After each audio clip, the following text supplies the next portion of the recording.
How do you know if you will actually fulfill your potential? The answer to that question is that you don't, nor will you ever know. There are too many uncontrollable factors, too many things that are not in your hands. A better question to ask yourself is, how do you know if you won't actually fulfill your potential? And the answer to that question is more straightforward. Because although you cannot guarantee success, you can sure as hell guarantee failure due to the things you do, but also more importantly, the things you don't do. As a mental performance coach to high-performing athletes, there's one thing, above all else, that will guarantee failure. And the sad reality is that 99% of people inevitably fall into this trap. And it means that every single year that goes by, you get further and further away from reaching that elusive goal of fulfilling your potential. So in today's video, we'll explore what this thing is, along with the 3 things that you can do to prevent yourself from letting it ruin not just your career, but also your life. So let's get started. So if you look at the very elite in sport, and when I'm talking about the elite, I'm talking about people who are the best in the world level for at least a decade. Those with longevity, people who actually get better in their 30s instead of worse. With all of these athletes that spring to mind, if I were to ask you what makes them elite,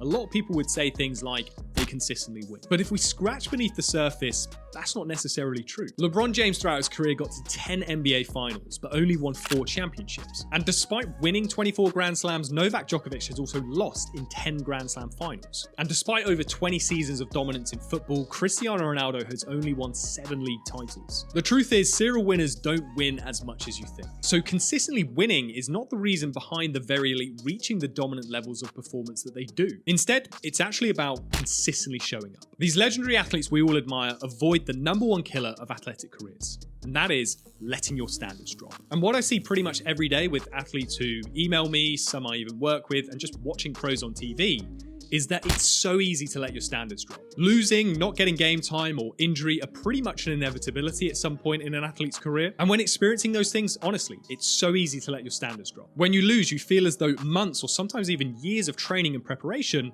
has all been for nothing. Or when you're training incredibly well for weeks on end and still don't get a sniff at the starting lineup, it's insanely difficult to keep showing up with intensity. Or when you're out for an entire season with injury and then have a couple of setbacks on the road to recovery, the easy option is to just stop pushing on with all the rehab work. One thing I tell athletes time and time again is that one athlete in a million has a career that follows a perfect linear trajectory, one where everything goes according to plan, where you don't miss a single stepping stone on the pathway to greatness. The reality is, for everyone else except that lucky individual, it's 2 steps forwards, 3 sideways, and 1 back.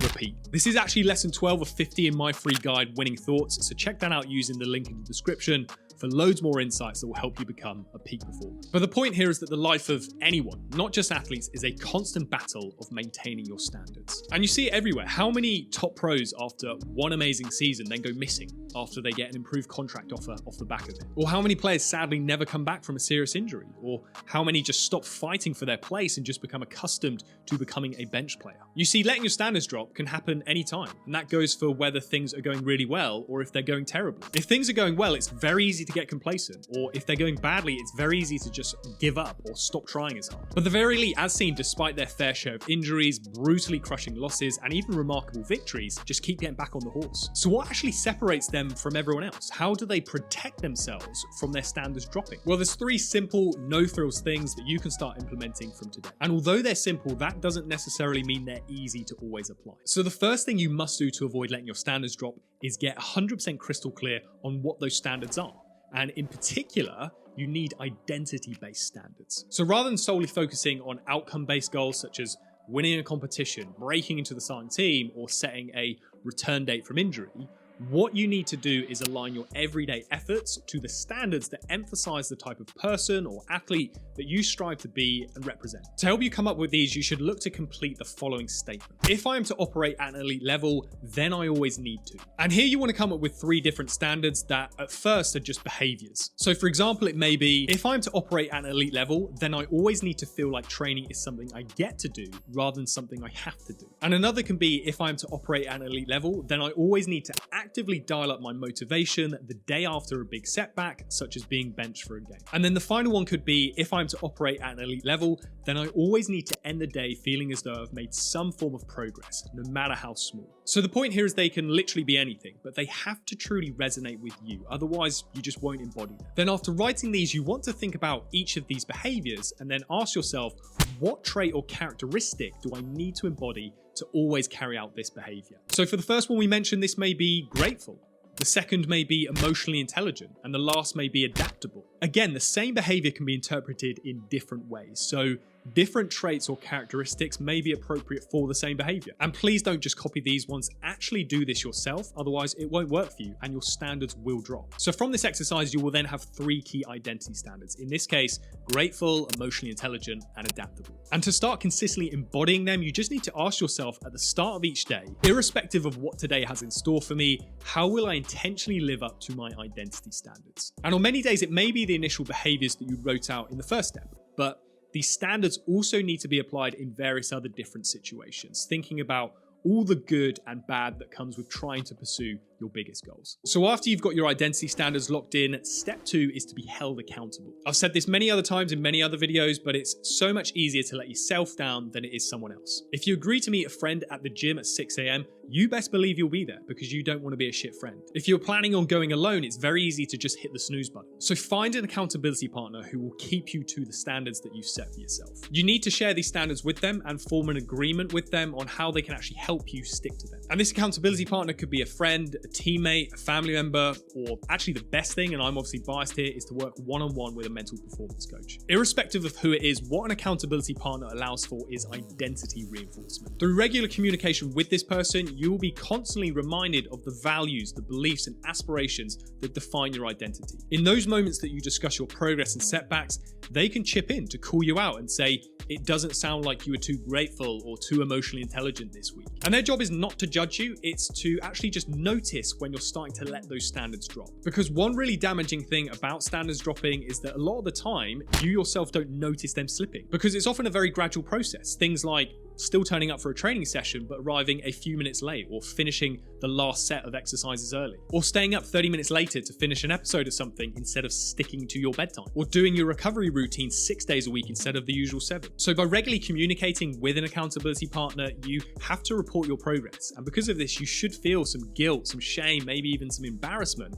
if you fail to live up to the standards that you've set for yourself. So using this outlet of someone else just reinforces commitment to your identity standards and establishes a consistent pattern of behavior. The actual act of voicing your intentions and sharing your plan weekly just massively increases the odds of you following through with your actions, even on those days where you just don't feel like doing it. And then the last step is, again, very simple, but it's not always easy to stick to. And that is regular reflection and adjustment. All of us will fizzle out in our efforts unless we regularly check in with what we've been working on. It's human nature to become disinterested with something after it's lost its initial shine, hence why 92% of people fail to stick to their New Year's resolutions. It's in our nature to get complacent, so you actually have to actively ward that off through both an end of week and also an end of month review. And this really doesn't have to be super complicated, because the more steps, frameworks, or things you're actively tracking, then the more resistance you tend to put up and you just won't stick to it. My recommendation is that your review needs 3 simple things. Firstly, the question of, on a scale of 1 to 10, how well did I live out this identity standard this week or month? And the key here is to be honest with yourself, perhaps even get your accountability partner to offer their take, because if you're saying you're an 8 and they're saying you're only a 5, there's clearly some disconnect going on and you may not be noticing that you've got some certain blind spots. Then the second question is, what evidence is there for this? And the key thing here is to identify one key metric that you can reliably track. So it might be the number of training sessions you're doing or the number of hours spent practicing each week. Or it could on other occasions be a reflection on your response to a particular situation, such as how you dealt with a setback with a better attitude and didn't negatively let it affect your efforts for the rest of the week. The point here is to actually recognize how and where you're living out these standards, because the more undeniable proof that you have for them, the more they'll become a permanent feature of how you go about your craft. And then the final question is, if there was one thing to increase these standards next week or month, what would that be? And the key here is to always think about improving and raising the bar even more. Even if you've been a 10 out of 10, there's always new heights to reach. The standards you have for yourself today should be lower than the standards that you have for yourself in 6 months' time. You should look to increase the threshold that extra little bit each week and each month so that you can stay on that pathway that the elite before you have actually carved out. This reflection just catches any form of complacency from setting in, or pessimism after a rough week that has included some setbacks. It gives you an opportunity to reset and push on with each new week as a new opportunity to live out your identity standards to the best of your ability. But sticking to your standards after so many setbacks is tough, don't get me wrong. So to help you get over such moments, you should watch this video next.